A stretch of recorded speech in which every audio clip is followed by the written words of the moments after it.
दोस्तों, आज मैं फिल्म रिव्यू करूंगा राधे। देखिए, इस फिल्म की कहानी इंसानों की समझ में तो आना बड़ा मुश्किल है, तो चलो बावली कंगना से पूछते हैं कि इस फिल्म की कहानी क्या है। तो कंगना दीदी, जरा राधे की कहानी बताइए, क्या है? अच्छा चलो छोड़ो, पटकथा बता दो कैसी है। एक तो हर वक्त आप गुस्से में रहती हैं। अच्छा चलो डायलॉग्स बता दो कैसे हैं। तो चलो खैर, दीदी को छोड़ो, जो मेरी समझ में आया है मैं बताता हूं। कहानी कुछ यूं है कि रणदीप हुड्डा और उसके दो साथी दिल्ली से मुंबई आते हैं और पहले ही सीन में रणदीप हुड्डा का डायलॉग है कि नया शहर, नया धंधा, मजा आएगा। इसके बाद ये तीनों लौंडे रेस्टोरेंट में, पब में, गली में 2-4 मर्डर करते घूमते रहते हैं। मुंबई की पुलिस को ये बिल्कुल पता नहीं है कि ये कौन है। मुंबई की पुलिस इनका बाल भी बांका नहीं कर पाती। कमाल ये है कि ये तीनों लौंडे पहली दफा मुंबई आए हैं, बट मुंबई का चप्पा चप्पा पता है इनको। दूसरी तरफ वीएफएक्स वाले सलमान दद्दू की एंट्री होती है और सल्लू दादू पहले ही सीन में 100-200 लोगों का मर्डर मिनटों में कर देते हैं। अच्छा, एक्शन सीन में जो दद्दू का डुप्लीकेट लड़ रहा है वो कोई यंग लड़का है, तो उसके हाथ पैरों की रफ्तार बहुत ही जबरदस्त है। और जब क्लोजअप में सल्लू दादू आते हैं तो उनके हाथ पैरों की रफ्तार बहुत सुस्त है, तो बिल्कुल अलग दिखता है कि डुप्लीकेट कब लड़ रहा है और ओरिजिनल सल्लू कब है। कमाल यह है कि शूटिंग के वक्त डायरेक्टर वहां होगा, एक्शन मास्टर वहां होगा, कैमरामैन वहां होगा, बल्कि 300-400 लोगों की यूनिट वहां होगी। तो किसी ने भी यह नहीं कहा कि भाई साहब जब डुप्लीकेट लड़ रहा है तो उसकी रफ्तार बहुत ज्यादा है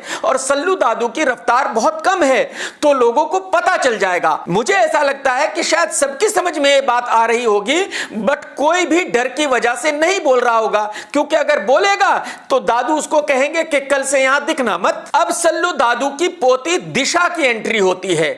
दिशा का नाम बिल्कुल करेक्ट है, दिशा पता नहीं, क्योंकि उनको वाकई ही नहीं पता था कि वो फिल्म में क्या कर रही हैं। जो डायरेक्टर ने कह दिया, जो सल्लू ने कह दिया, वो उन्होंने कर लिया। खैर, तो दिशा इस फिल्म में एक मॉडल है और जब सल्लू दादू दिशा से फर्स्ट टाइम मिलते हैं तो वो कहते हैं कि वो भी मॉडल बनने की कोशिश कर रहे हैं। यानी सल्लू दादू की उम्र 20-22 साल है और दिशा पता नहीं उनको भोलू क्यूट बॉय बोलने लगती है। और बस इसके बाद पूरी फिल्म में दिशा ने उनको भोलू क्यूट बॉय ही बोला है। इसके बाद सल्लू दादू एक सीन में शर्ट भी निकालते हैं और वीएफएक्स टीम ने कमाल किया है। उनकी 25 साल पुरानी बॉडी यहां चिपका दी है। याद है वो गाना, ओ ओ जाने जाना? उस वक्त सलमान की बॉडी बहुत ही सुंदर हुआ करती थी। अब चेहरे पर कितना भी काम किया जाए, उस बॉडी के साथ तो मैच नहीं हो सकता, तो जाहिर सी बात है चेहरा अलग दिखता है और बॉडी अलग दिखती है। इसके बाद पूरी फिल्म में विलेन रणदीप और उसके लौंडे और सलमान का आमना सामना होता रहता है और रणदीप सलमान को धोता रहता है। तो मेरी समझ में नहीं आया कि डायरेक्टर प्रभु देवा साहब क्या कर रहे थे जब उन्होंने पहले ही सीन में सलमान को सुपरमैन दिखा दिया था, जिसने मिनटों में 100-200 लोगों को मार दिया था, तो फिर आगे वो सलमान को गीदड़ कैसे दिखा सकते हैं। खैर, रणदीप हुड्डा हर बार सलमान को पीटकर भाग जाता है और पूरी मुंबई में गुंडे ही गुंडे हैं, ड्रग्स है, मर्डर है और मुंबई की पुलिस बिल्कुल सो रही है। पूरी मुंबई की पुलिस किसी भी गुंडे का बाल बांका नहीं कर पाती। मेरे ख्याल में इस फिल्म पे मुंबई पुलिस को भी बहुत बड़ा ऐतराज होना चाहिए कि भाई मुंबई पुलिस की इस तरह से इंसल्ट कोई कैसे कर सकता है। बीच बीच में दादा पोती की मुलाकात होती रहती है, कुछ घटिया से डायलॉग बोले जाते रहते हैं और गाने होते रहते हैं। खैर, जब गाने होते हैं तो थोड़ा सुकून मिलता है, क्योंकि फिल्म में कहानी तो है नहीं, तो एटलीस्ट जब गाना होता है तो कुछ तो देखने को मिलता है। इसी बीच कई फिल्मों के सीन कॉपी किए गए हैं, जैसे मुंबई सागा का बाथरूम का एक्शन सीन पूरा का पूरा कॉपी कर लिया गया है। यह सब होते होते क्लाइमैक्स भी आ जाता है और अब बाइक रेस होती है, हेलीकॉप्टर उड़ता है। इन सभी सीन्स का बहुत ही घटिया सा वीएफएक्स है, तो यह ऐसा लगता है जैसे बच्चों के गेम होते हैं। और क्लाइमैक्स में क्या होता होगा यह तो आप सबको पता ही है। यह कहानी के नाम पर धब्बा है, पटकथा एक दिमागी सजा है और गंदे से डायलॉग्स हैं। जो मैंने कमिटमेंट कर दिया तो फिर तो मैं अपनी आप की भी नहीं सुनता। हम सब बिरयानी खाएंगे और कहेंगे ईद मुबारक। मैं अपनी बहन का नाम नादिया रखूंगा। आपको पता ही है कि सलमान कितने बुरे स्टाइल में डायलॉग्स बोलता है। प्रभु देवा साहब एक कोरियोग्राफर हैं, वो डायरेक्टर तो है नहीं, तो जाहिर सी बात है वो जब कोई फिल्म बनाते हैं तो वो कॉपी मास्टर बहुत बढ़िया है।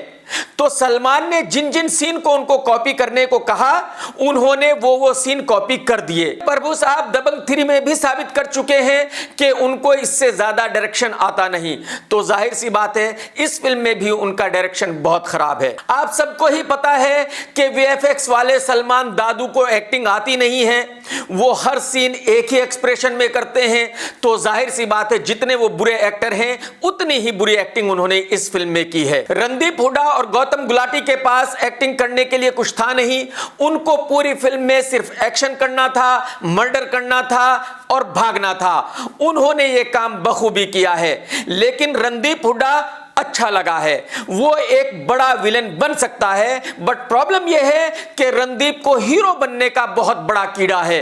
इस फिल्म के बाद भी जब कोई डायरेक्टर उनके पास निगेटिव रोल लेकर जाएगा तो वो यही कहेगा कि मैं तो हीरो हूं। और यही वजह है कि रणदीप हुड्डा ना आज तक हीरो बन पाया ना विलेन बन पाया। दिशा पतानी ने अपने रोल को अच्छे से किया है, वो कहीं कहीं सुंदर भी लगी है और उन्होंने डांस बहुत अच्छा किया है। जैकी श्रॉफ ने इस फिल्म में कॉमेडी करने की कोशिश की है और वो अपने रोल में पूरी तरह फेल रहे हैं। एक्चुअली जैकी श्रॉफ ने इस रोल को करके अपना मजाक बनवाया है, क्योंकि कई सीन बहुत ही खराब हैं जिसमें वो बहुत ही खराब लगते हैं। एक्शन ठीक ठाक है, रिक्शा वाले, रेडी वाले, ठेली वालों को ये एक्शन पसंद आएगा। गाने भी ठीक ठाक है, कलरफुल है। जब फिल्म में कुछ और नहीं तो आप ये कह सकते हैं कि गाने तो अच्छे ही हैं। कुल मिलाकर ये फिल्म उतनी ही खतरनाक है जितना कि कोरोना फेफड़ों को डैमेज करता है और यह फिल्म दिमाग को डैमेज करती है। कोरोना के टाइम में इस फिल्म को देखना उतना ही हानिकारक है जितना कि बिना मास्क के